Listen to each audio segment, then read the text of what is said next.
नमस्कार दोस्तों। मेरा नाम है विजय कुमार। आप देख रहे हैं कॉमिक्स पिटारा चैनल को। तो चलिए दोस्तों, राज कॉमिक्स में नागराज की इस शानदार स्टोरी को हम शुरू करते हैं, जिसका नाम है नागराज का दुश्मन। आप देख सकते हैं इसका कवर पृष्ठ, जो कि कुछ इस तरह का है। ओके। प्रोफेसर नागमणि का बनाया एक अद्भुत नागमानव नागराज, आतंकवादियों का घोर शत्रु नागराज, जिसका सफर असम के घनघोर जंगलों से आरंभ होकर शंकर सहनसा के आश्रम में पहुंचकर समाप्त नहीं हो गया था। जब तक विश्व में एक भी आतंकवादी दल मौजूद हैं, नागराज का ये खूनी सफर जारी रहेगा। भारत की राजधानी दिल्ली की भीड़ भरी एक सड़क पर एकाएक उस वृद्धा ने चीख चीख कर सबका ध्यान अपनी ओर आकर्षित कर लिया। अरे मेरा पर्स! चोर! चोर! पकड़ो, वो मेरा पर्स ले भागा है। फिक्र मत कर माई, हम अभी तेरा पर्स वापस लेकर आते हैं। चल बहादुर। दोनों हवलदार उस उचक्के के पीछे लपके। पौ बच्चू, जाएगा कहाँ बचकर। उफ, इस मालगाड़ी को भी अभी आना था। धड़ धड़ धड़ धड़। ट्रेन गुजरते ही दोनों हवलदारों का माथा घूम गया। अये, कहाँ गया कमबख्त? गायब। वृद्धा के साथ कुछ और भी लोग वहां आ पहुंचे। लगता है वो पर्स लेकर भागने में सफल हो गया है। आजकल के चोर उचक्के पुलिस से तेज दौड़ते हैं भाई। हाय, मेरा पर्स! अरे, तुम दोनों इतने हट्टे कट्टे होकर एक छोटे मोटे चोर उचक्के को भी नहीं पकड़ पाए। वो माजी, वो ट्रेन। अरे, ट्रेन ट्रेन क्या करता है? नागराज का नाम सुना है? नागराज? अगर नागराज यहाँ होता तो किसी की क्या मजाल थी कि वो उचक्का मेरा पर्स छीन कर ले जाता। उसने विश्व के बड़े बड़े आतंकवादियों के छक्के छुड़ा रखे हैं। और एक ये है पुलिस के निकम्मे आदमी। हाय, मेरा पर्स! चलो भाई चलो, अब यहाँ क्या रखा है? काश मैं नागराज होता। बेचारे दोनों हवलदार, बहादुर प्यारे, डूब गए अपन के लुटिया तो। हाय रे, काश मेरे शरीर में भी 2000 सांप वास करते होते तो मैं उस उचक्के सांप। सांप कहाँ है? सांप! भागो! इंग्लैंड के नॉटिंघम शहर से दूर की नदी किनारे पिकनिक मनाते कुछ बच्चों का एक समूह। या ये गई फुटबॉल! ये क्या, बॉल तो ऊपर ही अटक गई। खेल खत्म। बॉब के बच्चे, इतनी जोरदार किक मारने की क्या जरूरत थी? एल्बर्ट, मुझे क्या मालूम था कि बॉल ऊपर ही अटक जाएगी। अब लड़ने से बॉल तो नीचे आने से रही। फिर क्या करें? बॉब, मैंने अभी अभी नागराज का नया कॉमिक नागराज और शंकर सहनसा पढ़ा है। इस समय हमारी मदद केवल नागराज ही कर सकता है। नागराज? मेरा सुपर हीरो नागराज? ओह, नागराज! काश नागराज यहाँ होता। काश कि मैं ही नागराज होता। मैं अभी फुटबॉल उतार लाता हूँ। सू! ये लो अपनी फुटबॉल। और तभी हवा के झोंकों से फुटबॉल नीचे आ पड़ी। ओह, सुपर हीरो नागराज का नाम सुनते ही नीचे आ गई। उधर एक तरफ नागराज का नाम बच्चे बच्चे की जुबान पर था, और इधर स्विट्जरलैंड में अंधेरे में डूबी एक इमारत की 20वीं मंजिल, जिसकी चारों दीवारों पर लोहे की कीलें लगी हैं। उन कीलों में हर समय घातक करंट प्रवाहित रहता है। ची ची, जिनसे स्पर्श का मतलब है मौत। छत के प्रत्येक कोने पर एक एक प्रशिक्षित कमांडो, जिनकी गनें किसी भी संदिग्ध व्यक्ति को देखते ही भून देने को आतुर रहती है।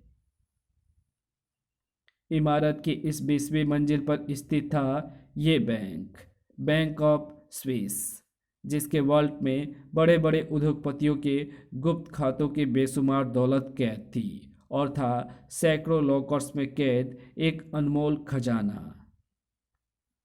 और आज इस बेशुमार दौलत पर निगाहें थी जूरिच प्राइवेट होटल की 30 मंजिला इमारत की छत पर खड़े उस साये की।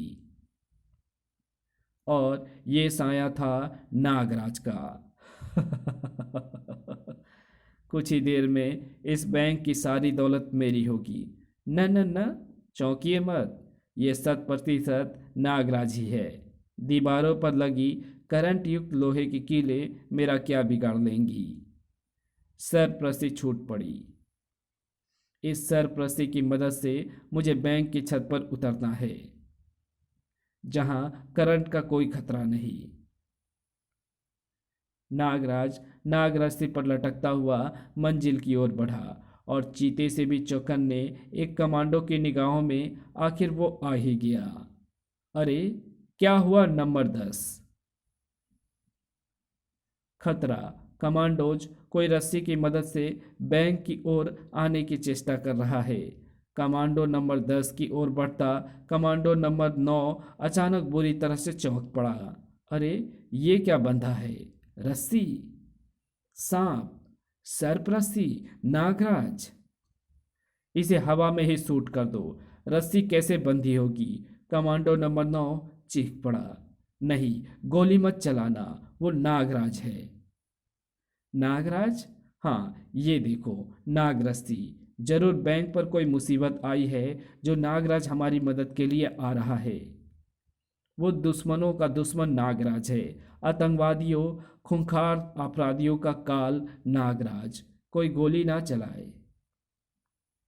नागराज निर्विघ्न छत पर उतर आया। सभी सर्प वापस नागराज के शरीर में समा गए। नागराज, तुम यहाँ? ओह, तुम मुझे जानते हो? सब ठीक ठाक तो है ना नागराज? मेरे लिए तो ठीक ठाक है डियर कमांडोज, लेकिन तुम्हारे लिए ठीक ठाक नहीं है। क्या मतलब? मतलब ये। ठक, तड़ाक, तड़ाक। नंबर 10 की मन चीख पड़ती उससे पहले ही सरप्रसी झपटी और सांप का फंदा कस गया। आह! पलक झपकते ही चारों की लाशें फर्श पर पड़ी थी। आज बैंक लूटने से मुझे कोई नहीं रोक सकता। सीढ़ियों से उतरते ही नागराज का सामना गैलरी में गश्त लगाते कमांडो से हुआ। अरे नागराज! नागराज यहाँ! नागराज! नागराज बेटे, काफी प्रसिद्ध हो। किसी को कुछ पूछने तक का अवसर नहीं मिला। धड़ाक! उफ! तीनों कमांडोज खड़े तो बिजली की सी तेजी के साथ हुए, लेकिन उनका सामना नागराज से था। अवसर चुकना अकुशल जंगबाज की निशानी है। सू सू सू। और मैं अपने दुश्मन को कभी अवसर नहीं देता। रस्सी खींचते ही तीनों कमांडोज तीव्र झटके के कारण नागराज के बाहों के शिकंजे में आ फंसे थे। तीनों कमांडोज को समाप्त कर नागराज हवा में उछला। गेट में करंट दौड़ रहा है, लेकिन मैं इसको छूऊंगा नहीं। नागराज ने वास्तव में ही उसे छुआ नहीं था। अगले ही क्षण वो गेट के उस पार था। नागराज वॉल्ट की ओर जाने वाले उस पतली गैलरी में दौड़ पड़ा। उसी क्षण दीवारों से ऑटोमेटिक गनें निकलकर नागराज पर बरस पड़ी। जिंग जिंग जिंग। ओह, दीवार में छिपी गनें! गोलियों की बौछार भी नागराज को ना रोक सकी।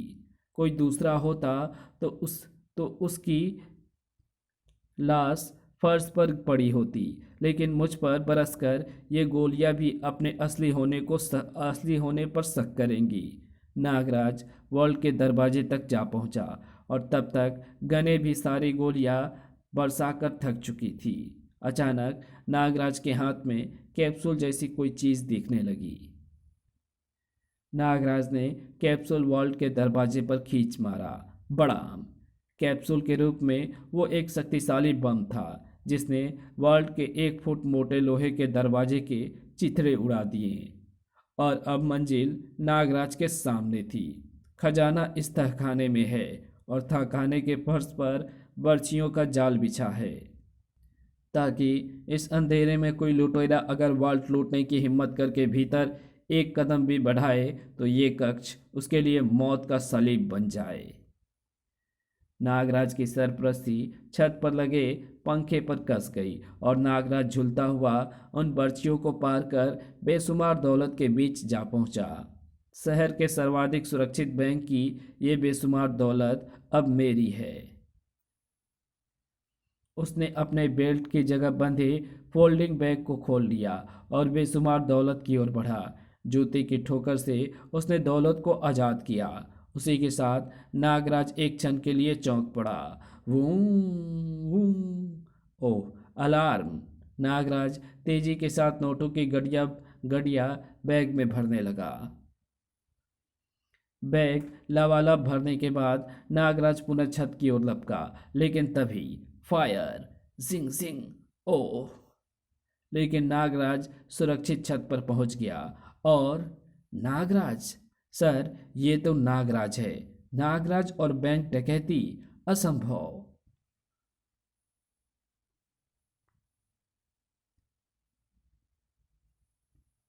लेकिन कमांडो अफसर की अपनी आंखों पर विश्वास करना ही पड़ा। यह 100% नागराज था। मुझे तुरंत ये सूचना दूसरे केंद्रों को प्रसारित करनी होगी। और इस सूचना ने सनसनी फैला दी। नागराज को देखते ही गिरफ्तार कर लो। नागराज द्वारा स्विस बैंक में डकैती। अगले दिन के न्यूज़पेपर सुर्खियों के साथ चीख रहे थे, bank robbery by Nagraj. Nagraj the robber, robbery in cities prime bank. आतंकवाद के दुश्मन नागराज का एक विभत्स रूप। जिनेवा से लंदन जाने वाले स्विस एयर के एक बोहांग विमान में एयरपोर्ट से अपनी उड़ान भरी। विमान के साथ ही एक शरीर भी हवा में उठ गया। विमान के नीचे कोई लटका हुआ है। कौन होगा? कहीं कोई टेररिस्ट तो नहीं? इस कहानी को यहीं समाप्त करते हैं। इसके आगे कहानी पढ़ेंगे इसके पार्ट 2 में। तो मिलते हैं इसके दूसरे पार्ट में। तब तक के लिए बाय। अगर आपको ये वीडियो पसंद आई हो तो इस वीडियो को लाइक शेयर कमेंट ज़रूर कर देना। चैनल पर नए हो तो चैनल को सब्सक्राइब कर ऑल नोटिफिकेशन को सिलेक्ट ज़रूर कर लेना। तो मिलते हैं आपसे इसके दूसरे पार्ट में। तब तक के लिए बाय।